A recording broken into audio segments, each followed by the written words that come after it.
أعوذ بالله من الشيطان الرجيم. ولقد آتينا داود وسليمان علما وقال الحمد لله الذي فضلنا على كثير من عباده المؤمنين.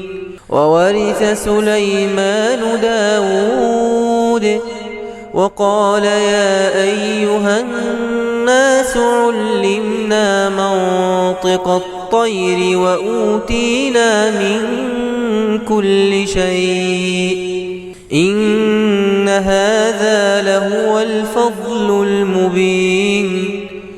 وحشر لسليمان جنوده من الجن والإنس والطير فهم يوزعون حتى إذا أتوا على واد النمل قالت نملة يا أيها النمل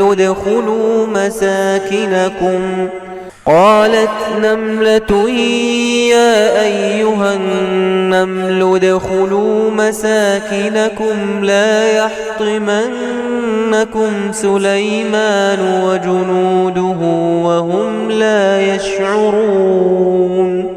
فتبسم ضاحكا من قولها وقال رب أوزعني أن أشكر نعمتك التي أنعمت علي وعلى والدي وأن أعمل صالحا ترضاه وأدخلني برحمتك في عبادك الصالحين.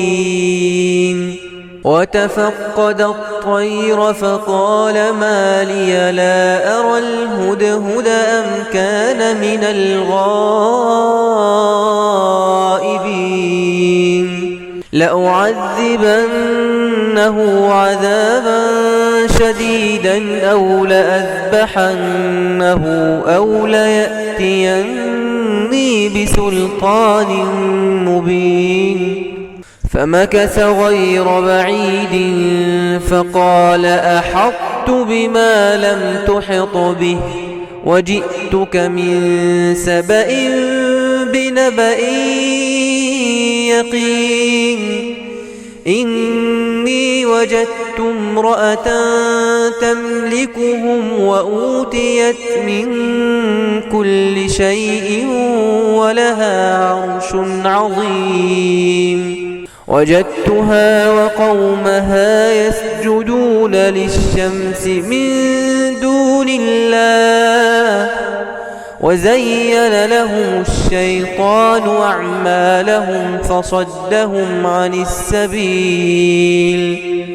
فصدهم عن السبيل فهم لا يهتدون. ألا يسجدوا لله الذي يخرج الخبأ في السماوات والأرض ويعلم ما تخفون وما تعلنون. الله لا إله إلا هو رب العرش العظيم. قال سننظر أصدقت أم كنت من الكاذبين. اذهب بكتابي هذا فألقه إليهم ثم تول عنهم فانظر ماذا يرجعون. قالت يا أيها الملأ إني ألقي إلي كتاب كريم إنه من سليمان وإنه بسم الله الرحمن الرحيم. ألا تعلوا علي وأتوني مسلمين. قالت يا أيها الملأ أفتوني في أمري ما كنت قاطعة أمرا حتى تشهدون.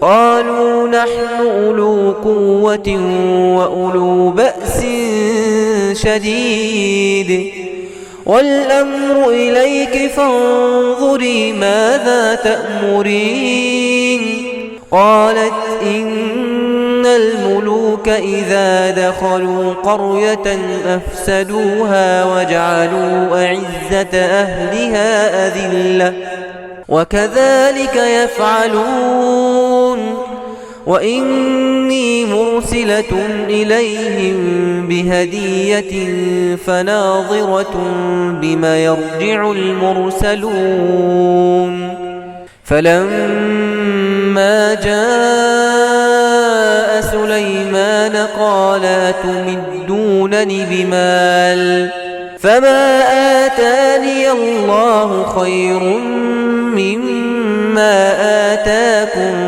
بل أنتم بهديتكم تفرحون ارجع إليهم فلنأتينهم بجنود لا قبل لهم بها ولنخرجنهم منها أذلة وهم صاغرون